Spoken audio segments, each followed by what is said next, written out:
Okay, so welcome back. Hope everybody had a good weekend.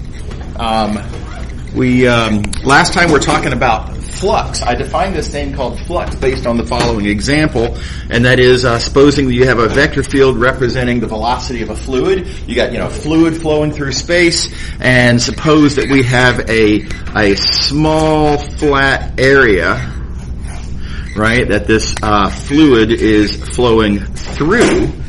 Given that velocity and given this area and the orientation, blah blah blah, how much actual fluid is flowing through this surface? Keep in mind, velocity has units of distance per unit time.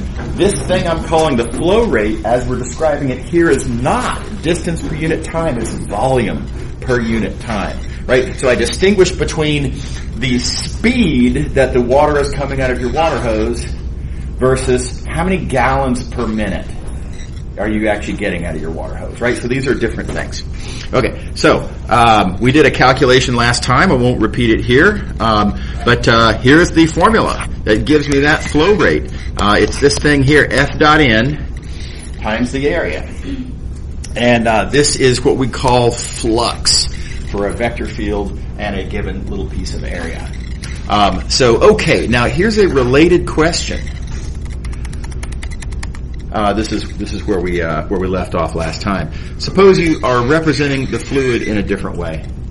Suppose you're not representing it by just the velocity, but suppose you're multiplying velocity times density. Why would you ever do such a thing? Let's address that question first.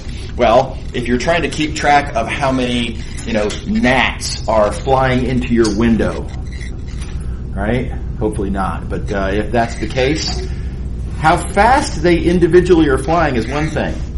But if you've got, 1,000 gnats per cubic foot going at a given speed through your window, that's a lot worse. That's a lot more gnats. That's a lot more flow rate of gnats, right, than if you had 3 gnats per cubic foot. Right? So factoring in the density actually does make sense. And this reflects in the results of this question. What if you were to compute, in this context where now the vector field represents density times velocity, how would you compute not volume per unit time of fluid, but how would you compute mass per unit time of fluid? Or, quantity or however, whatever your units of density are. And the answer is, it's the same expression. Again, it's flux. Same thing. Right? So, depending on how your vector field represents the fluid, flux, F dot N times A, either tells you volume per unit time, if your vector field represents velocity, or mass of quantity per unit time, if your vector field represents density times velocity. So this is a nice exercise. I want to encourage you all to work this out on your own. Hint: the calculation is going to look a lot like this, a lot like that.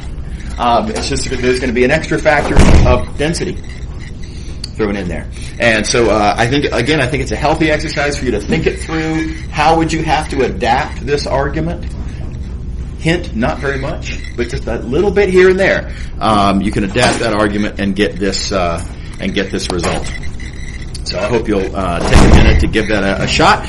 If you get stuck, if you're not sure how to proceed, come to office hours. I'll be very happy to show you, to help you through it. But good exercise. Okay. All right. Here's a little bit of harsh reality. Not all fluids are like water.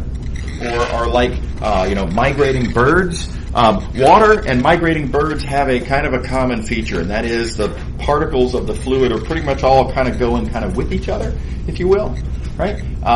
So birds, if you watch a flock of birds on a video, they tend to all kind of be going together. They may be swirling around or something, but they're not crossing each other's paths and doing kind of like this, right? They kind of flow with each other. So that's not always the case with all fluids. Here's another one of my favorite fluids to think about, and that is a flow of photons, right? Little particles of light. right? We have a flow of photons in this room right now. There's light bulbs everywhere. There's a projector, etc. Right? Reflections off of walls. So these different light sources, the photons can and will cross each other's paths. So, for example, notice even with a mere 2 light sources, here's a light source. It's emitting photons every which way, right? Including that direction. And so when we get to, if we're looking at, for example, this point right here, we want to understand what's happening, what's the flow of photons at that point. Well, from this green light source, there's going to be some that'll be going like that. But if there's a second light source, such as right here, let's say, right? And again, that's shooting out photons every which way. Right? Well, it's going to be shooting photons, among other directions, that way. And at this exact same point, it will be shooting photons going that way. So here's the rough reality then. If I want to define a vector field describing this flow of photons at this point, what do? There is no single well-defined velocity to talk about, because photons, as they hit this point here, are kind of going 2 different directions. So what do you do? Okay, so what we're going to do is use the formula on the previous page to kind of reverse engineer an answer for us. And so that is, we're going to use flux to help us define the vector field. Y'all will recall this formula from the previous page. This is the exercise that I want y'all to take a crack at. Again, if you have any trouble, come to office hours. I'll be very happy to help. And what we've done with this on the previous page is that if you know the vector field, then you can use this formula to figure out flow rates through various surfaces, however big they are, however they're oriented, whatever. And instead, we're going to do the opposite here. Suppose that you know all of the flow rates, maybe empirically, for example, or maybe by some other arguments, for example, one that we're going to do in a minute here. But if you know flow rates through surfaces, then you can just say, all right, I'm going to define the vector field. You know, what we mean by a vector field representing this kind of a fluid flow is that it's whatever it needs to be to make this equation true. Right? So again, it's kind of, we're working backwards in some sense with this equation. Okay. All right. So let me show you a nice example. Suppose that you have a uniform ball of glowing gas. So I'm envisioning this thing here being a solid 3-dimensional ball, and it's full of some sort of a gas that glows. You can think neon if you want. If you want to visualize the sun, that's also fine. I just find that a little creepy to think about the sun. It's too hot, right? But so let's think about a little ball of neon gas. And, well, here's the bad news. This little particle of neon right there is affecting what's happening at that point, in the sense that this is shooting photons that way, and so at this point there's going to some extent be a flow in that direction. But then again, so is this particle right here is going to make a flow in that direction. And color choices, this particle right here is going to make to some extent a flow in that direction. So again, at any given point, well, there's lots of different actual velocities of photons at that point. So I can't just say the velocity. It doesn't make sense. What I can do, even though velocity is a really hard thing to talk about, turns out flux is a much easier thing to talk about. So I'm going to argue as follows. By the way, this is what I'm going to call a hard example. This is some very clever reasoning that I've lifted from other sources, and don't think to yourself, oh yeah, I would have thought of that myself. Probably not. It is very clever, right? This is not an easy example. Okay, so what I want to do is I want to think about this sphere right here.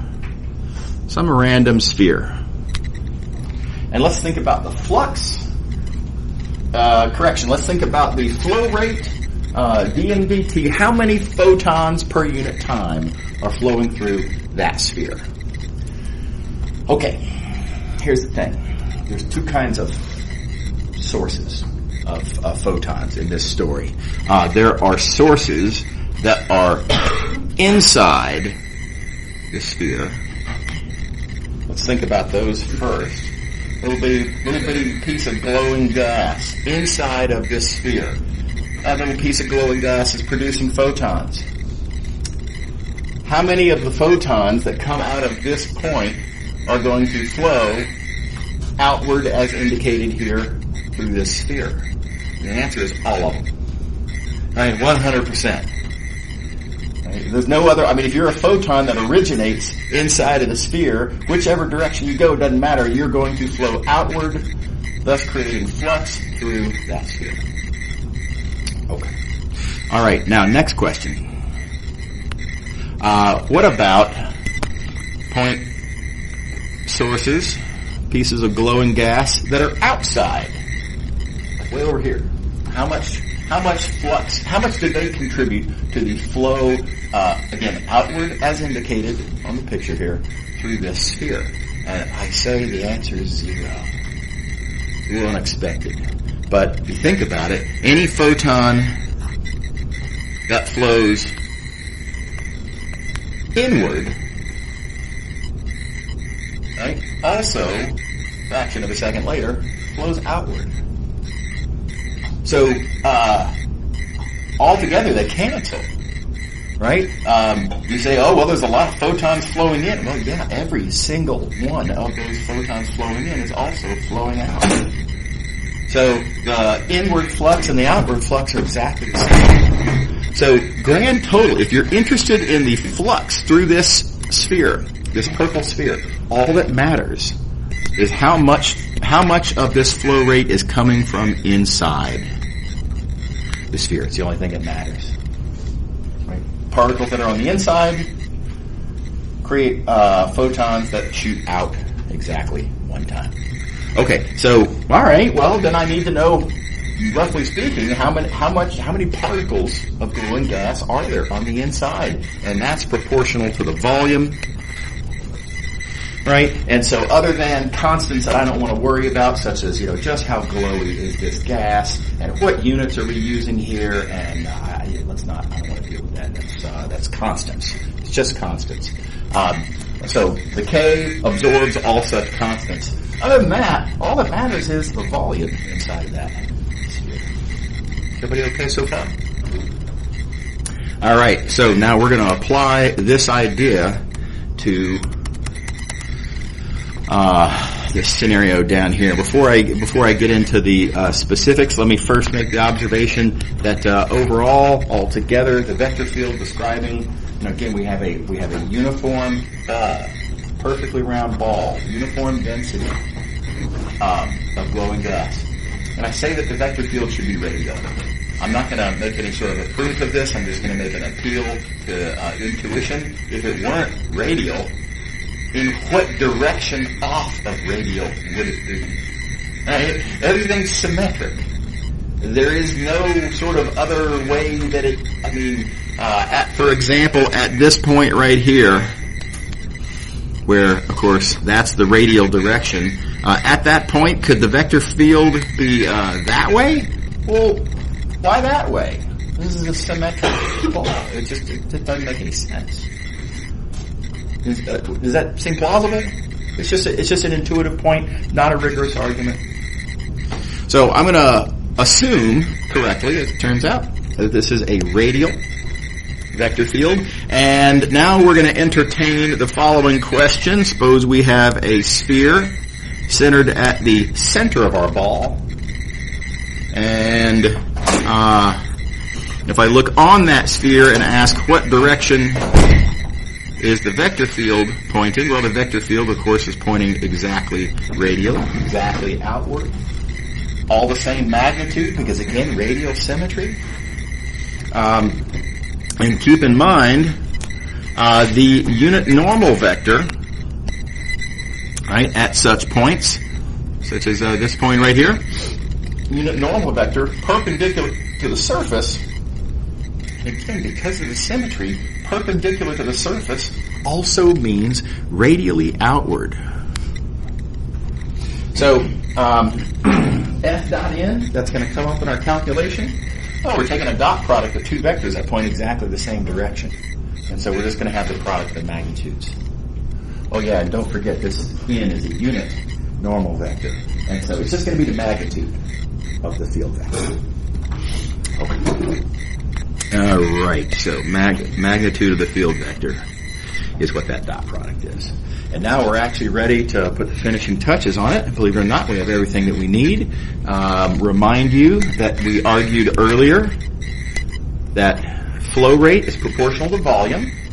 Only the volume on the inside matters. Any volume on the outside creates flux that, in and out that cancel. So only volume matters. That equation is about to turn into this equation. Let me walk you through how that works.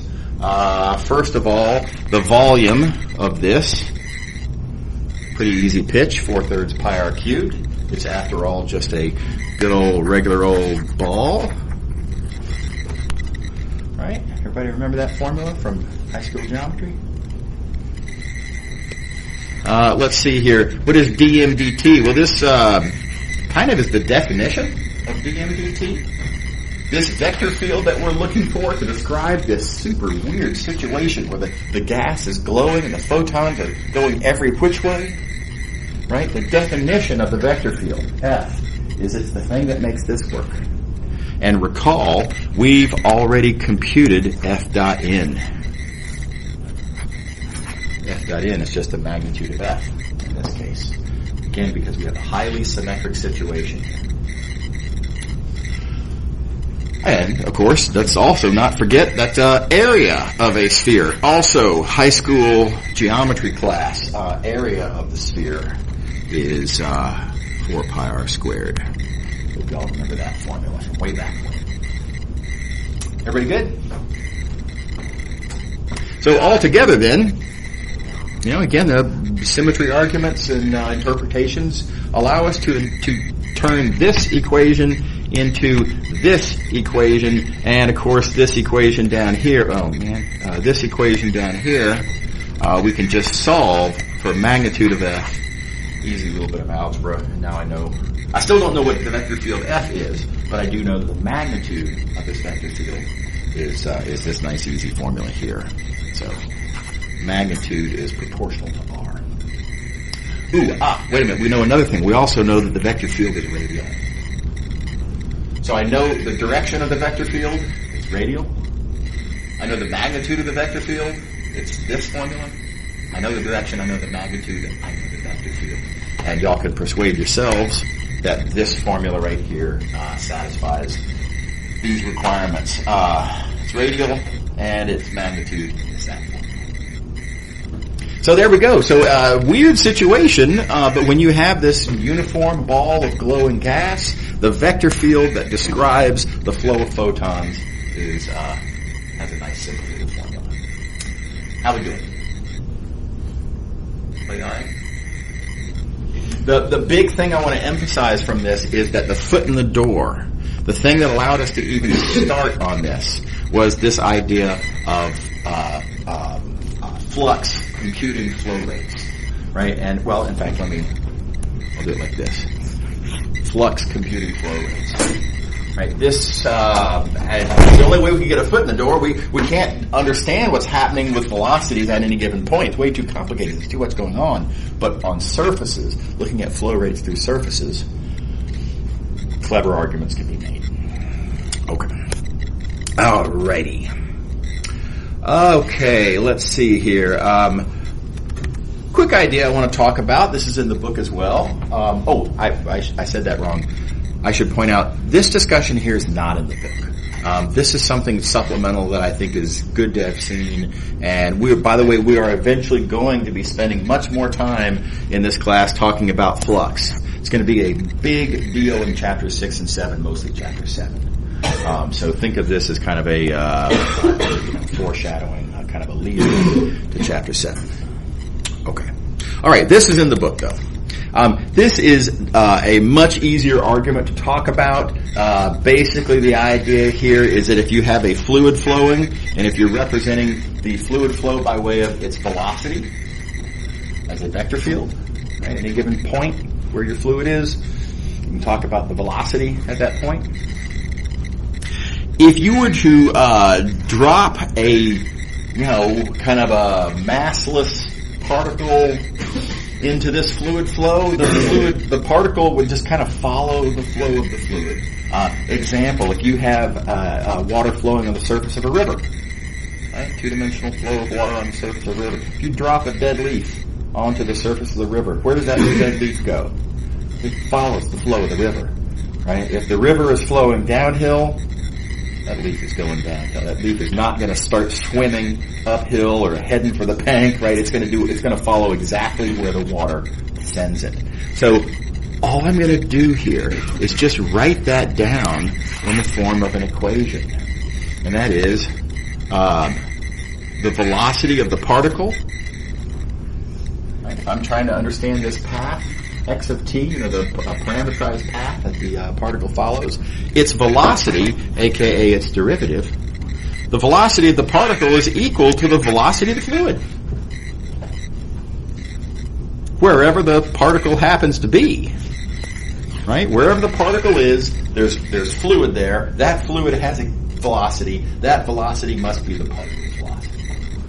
That's all it is. Right? So this equation right here is just a math statement saying this.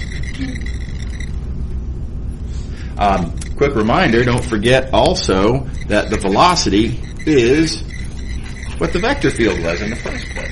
So altogether, what we have here is what we call a system of differential equations.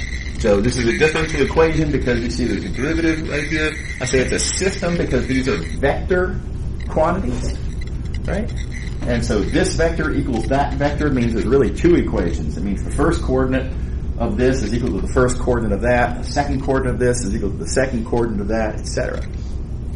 So this is a system of differential equations. And if you solve that, then this resulting path is called a flow line.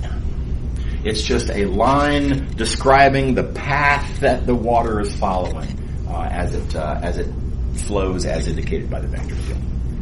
Okay. Bad news, good news. We don't have the tools yet to solve these kinds of differential equations. You will in Math 353. That's one of the subjects you'll learn in Math 353. The good news is even though we don't know how to solve these systems, we can plug and check. Right? We can plug in a candidate solution and confirm that it actually works if it actually does. And so, for example, y'all may recall this vector field right here. This is a vector field that we talked about on Friday. It must have been. This is the one where it the vector field it's like what I like to call the stirred pot, right? The water is kind of going around counterclockwise around the origin.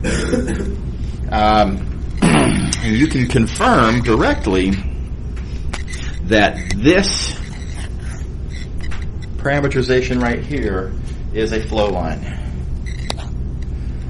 Said differently, this parameterization right here, if you were to plug it in there and there, if you take the derivative to see the velocity of that particle as it moves, if you plug into the vector field to see what the velocity of the water is at that same point, what you will find is that this equation works. In other words,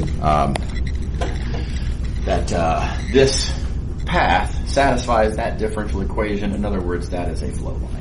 And I think this is intuitively satisfying because, again, you remember this vector field. This is the stirred pot, right? This is the vector field where the field lines are kind of going around like this. And you would expect the flow lines to be circles. And, of course, this is a parameter. Everybody all right? Okie dokie. All right, so that's 3.3. You know what? Real quick. just a real quick heads up. I've given you two, what I like to call physical metaphors for vector fields. One of them, forces, gravitational fields, electric fields, things like that, right? And the other one was fluids, flowing fluids, which you can think of in a couple of different ways. Vector field either represents velocity, mass times velocity, density times velocity, whatever. But big categories, forces and fluids. These are totally different metaphors, right? A gravitational field, we don't think of that as being a fluid flow, right? It's a completely different thing. So here's the thing. What happens sometimes is students will decide that, I don't like this one. I find that confusing. I like the fluid point of view much better, and so I am going to ignore forces, and I'm just going to always think about everything from the point of view of fluids. And FYI, that doesn't work. You have to make sure that you're good with both of these. There are things that we're going to do with vector fields that only makes sense, really, if you look at the vector field as representing forces. And there are things we're going to do with vector fields that really only make sense if you think about them from the point of view of fluids. So I just want to make sure everybody's clear that these are not sort of like optional perspectives. These are both really critical perspectives on vector fields. Okay. Again, foreshadowing chapters 6 and 7. Okay, let me pause before I go on. Anybody have any questions? Everybody okay?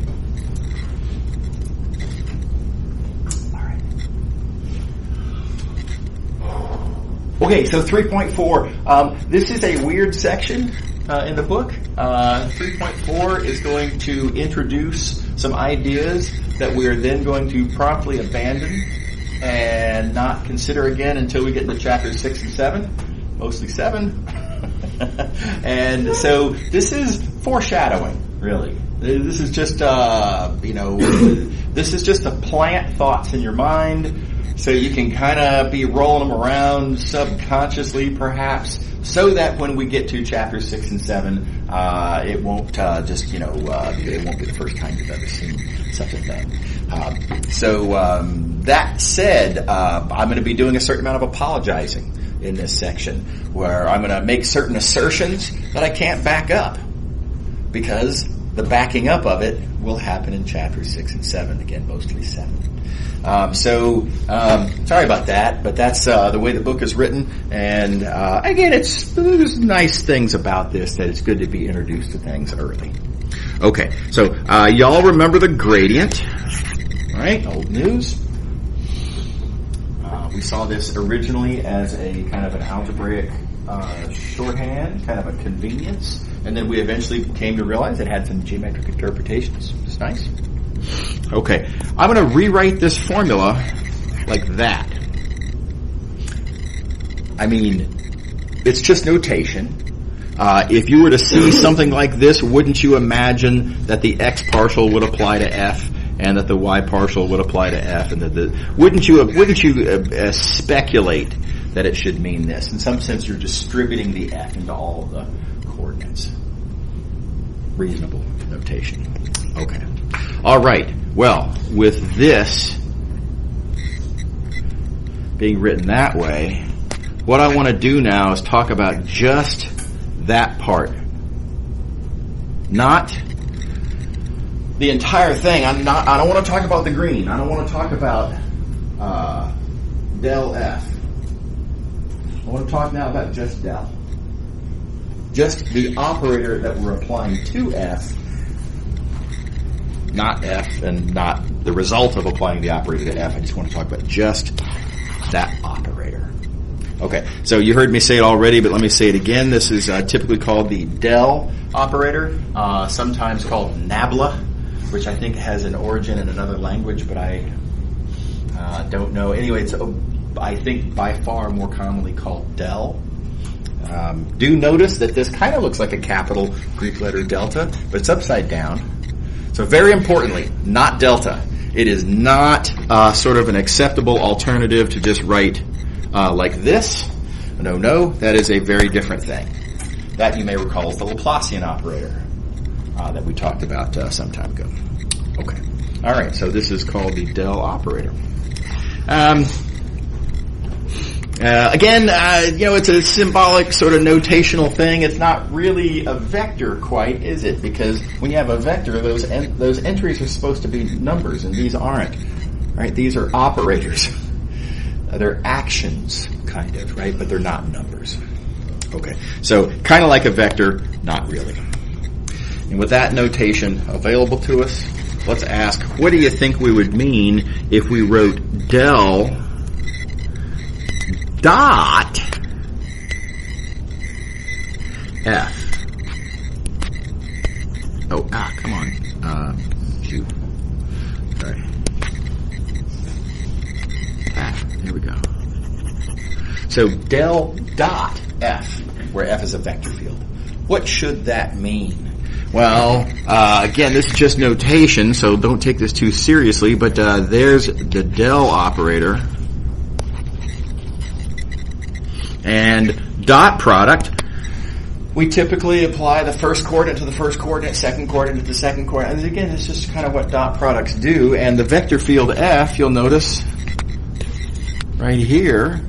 And so I think it's a pretty reasonable assertion that the dot product would look kind of like this. Is that cool?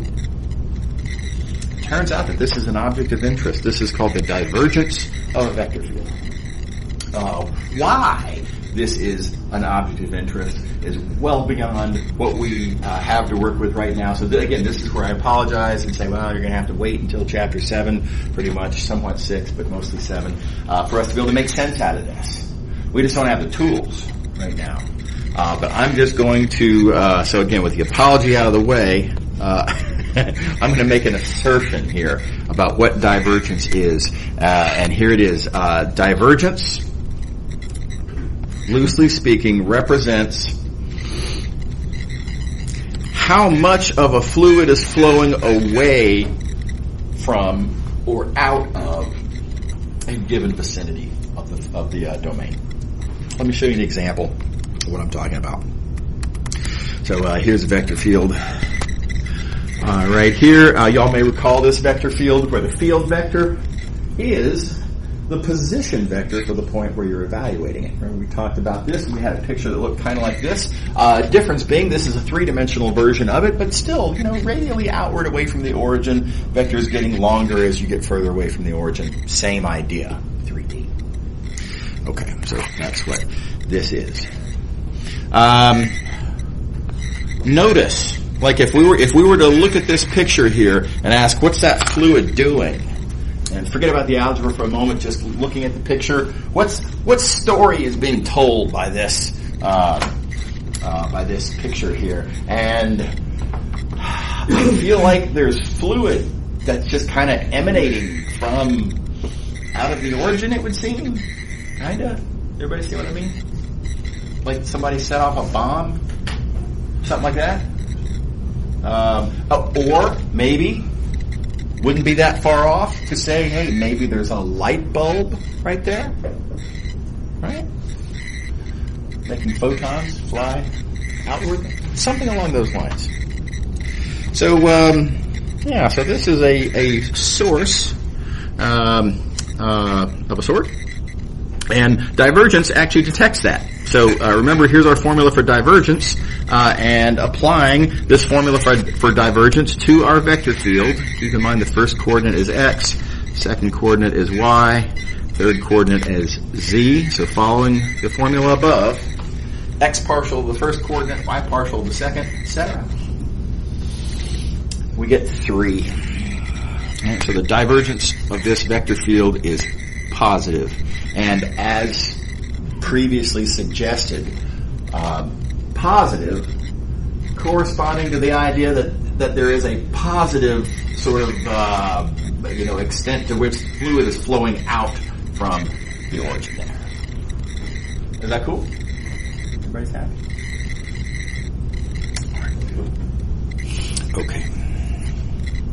Okay. Now, physically, how could it be that there is fluid flowing outward away from a point like that. And it could be that there was a bunch of stuff there, and the stuff is all leaving. In which case, the amount of stuff remaining would be going down, right? I mean, if you have, let's suppose there was a bunch of birds sitting on a tree right there, and somebody came up and scared the birds, and they all fly off.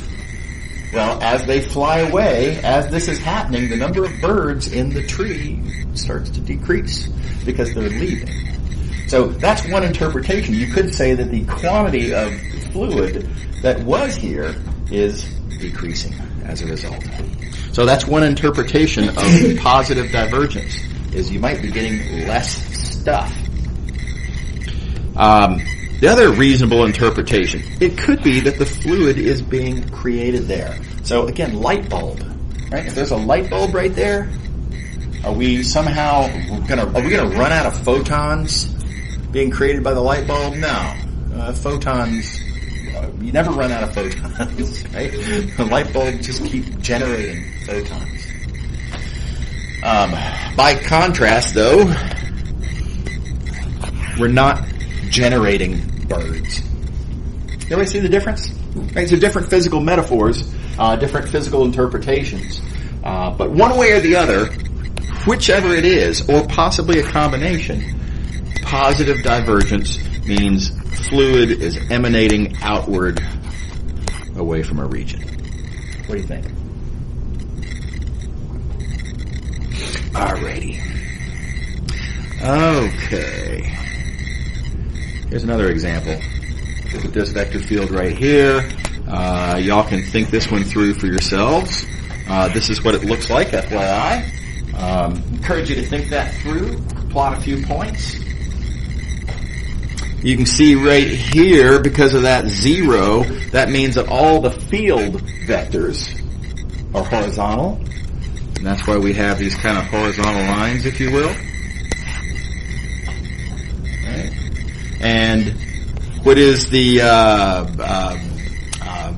strength or the magnitude of the vector field at any given point? Well, the bigger y is, the more the vector field is pointing in that x direction. So anyway, that's the rationale there.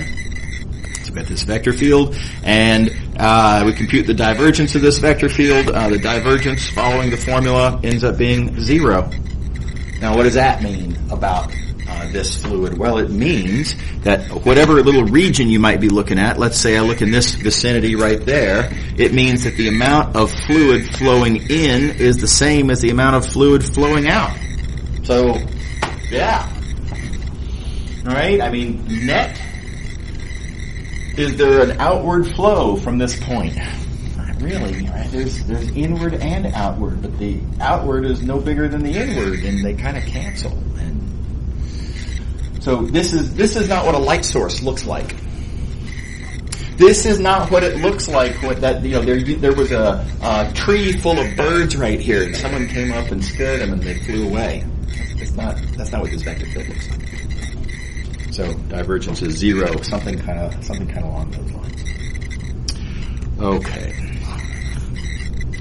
All right. Again, much more to say about that in chapter 6 and 7. Now here's another. I'm just going to introduce the idea, and it is what it is. We're going to do another unexpected thing with the del operator. We're going to do a cross product. Not a dot product, very importantly. A cross product of the del operator with a vector field. And we have a formula for how to compute cross products. Cross products are computed by taking a determinant where I put the standard basis vectors along the top row, and then, of course, second row is the first vector for my cross product, and third row is the second vector for my cross product. So there's our old formula for how to do cross products. Everybody with me? Made up arbitrary formula, pretty weird looking. notice though, when I compute this symbolic determinant, it actually kind of does make sense. So for example, I'm going to have E1 times, and then I've got to take the little 2 by 2 determinant of this, which means I'll be taking the y partial of F3 and then subtracting the z partial of F2. Everything kind of fits. I mean, I can follow the usual pattern for a determinant, and it's highly symbolic, of course, right? But you follow the usual pattern, and out comes a formula, and that resulting formula is what we call curl. Okay. All right. So again, there's really good reasons for this that we are nowhere near prepared to be able to talk about yet. So again, apologies. You're going to have to take my word for it here for the moment. And let me say one other thing. Even in chapters 6 and 7, even there, we're still really not going to do a complete. I'm still going to have to ask you to take certain things on faith. Because this is really deep water, and this is the treatment that we're going to be able to give appropriate to Math 219 is not thorough. There's stuff we have to leave out. But here's the idea that I want y'all to be kind of chewing on, digesting over the next several weeks until we actually get to chapter 7. This thing, curl, defined by this formula, what curl represents is, there's different ways to say this, but kind of a rotation of the fluid, a circulation of the like a little tornado kind of thing, a little, what do you call it when there's, when the water goes around, whirlpool. Thank you. I'm sure other words were also valid, but I was looking for whirlpool. Yeah. So, that kind of thing, the fluid kind of going around an axis.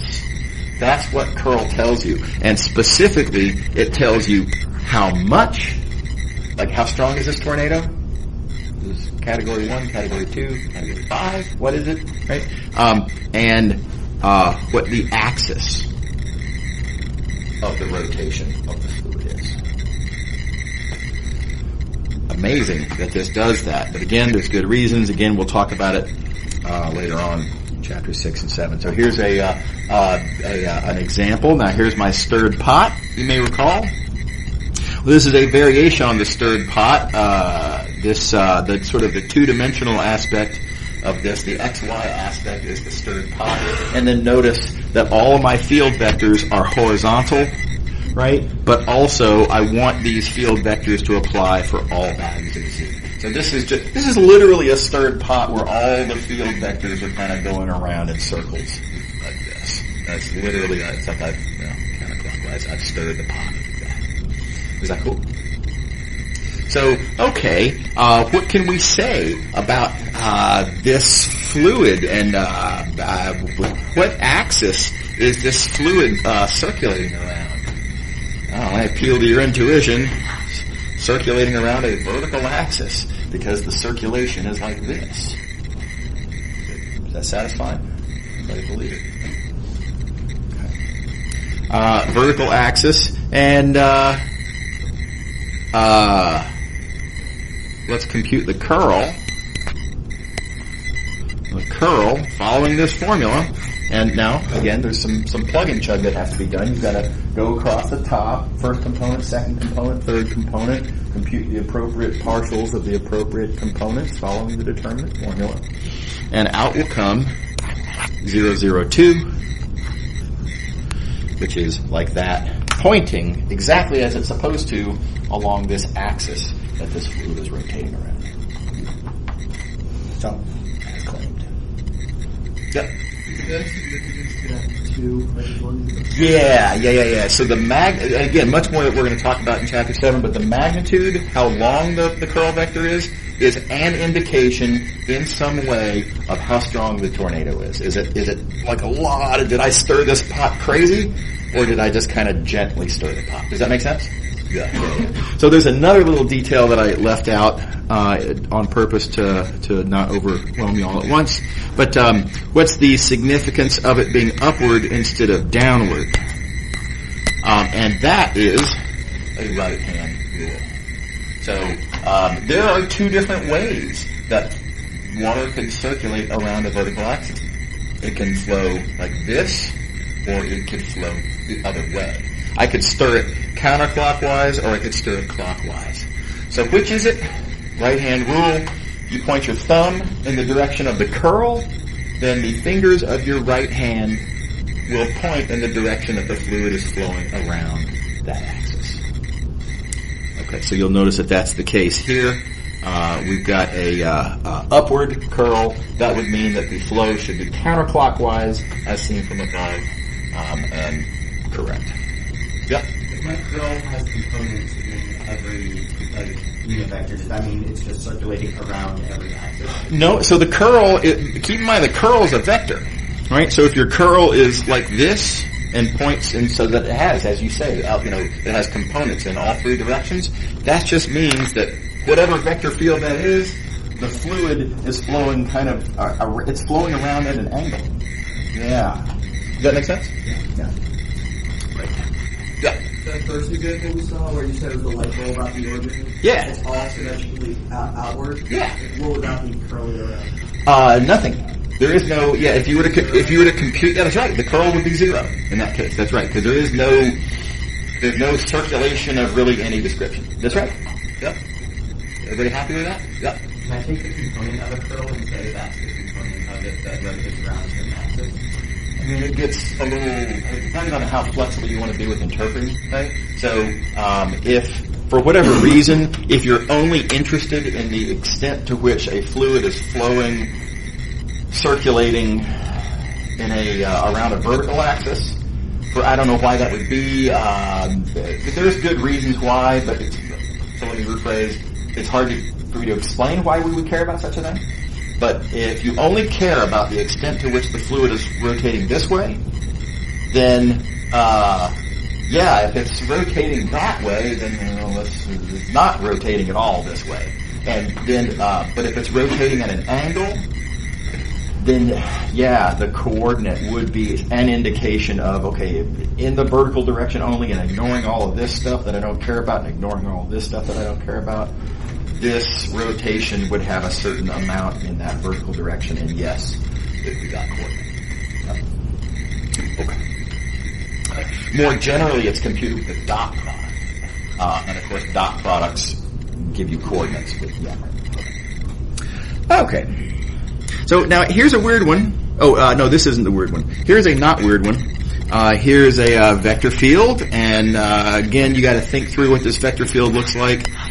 Claim it's something kind of like this, right? And y'all can think that through on your own. Compute the curl. The curl is 0. That's saying there's no circulation happening. Well, yeah, of course there's not. When you look at the picture of the vector field, there's nothing rotating. Be careful. It's not that the flow lines are straight lines. A lot of students mistakenly think, well, yeah, these flow lines are straight lines, as opposed to here, the flow lines are literally circles. And students think that maybe that's the point. It's not really quite that. And I want to distinguish those by this next example, which is pretty counterintuitive. This example here, this vector field, your flow lines are all straight lines. There's a temptation to say, oh, the flow lines are all straight lines. There's nothing's rotating around anything. But here's the thing.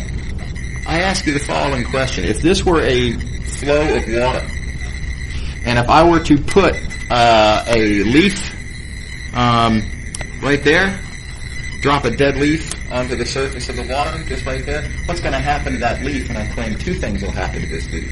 On the one hand, that leaf will, as the river instructs it, the leaf is going to go that way. That's pretty good. But notice it's being pushed harder on one side and not as hard on the other side. What's going to actually happen here? This dead leaf, as it moves in that direction, it's going to be rotating. And you may have notice this at some point when you're watching, if you're out on a hike or something, there's a little creek or something next to you, and you something, pine needle or whatever falls, and then you watch it flow down. It doesn't just maintain its orientation. They will tend to kind of rotate one way or the other. That's because they're being pushed harder on one side than the other side. And this rotation, this kind of spinning, and I think you'll notice here, the spinning ought to be clockwise, given which side it's being pushed harder on. Based on how this thing is spinning, wouldn't you expect then that the curl should be downward? Notice it's not about the flow lines, it's about the rotations. And sure enough, you compute the curl, and the curl is downward. Weird example. Okay, I'm out of time. We'll draw the line right here. We'll pick up here next time. See y'all later. Have a good one. Oh, and if you came in after I started, after I did attendance, stick around, make sure I get you marked down.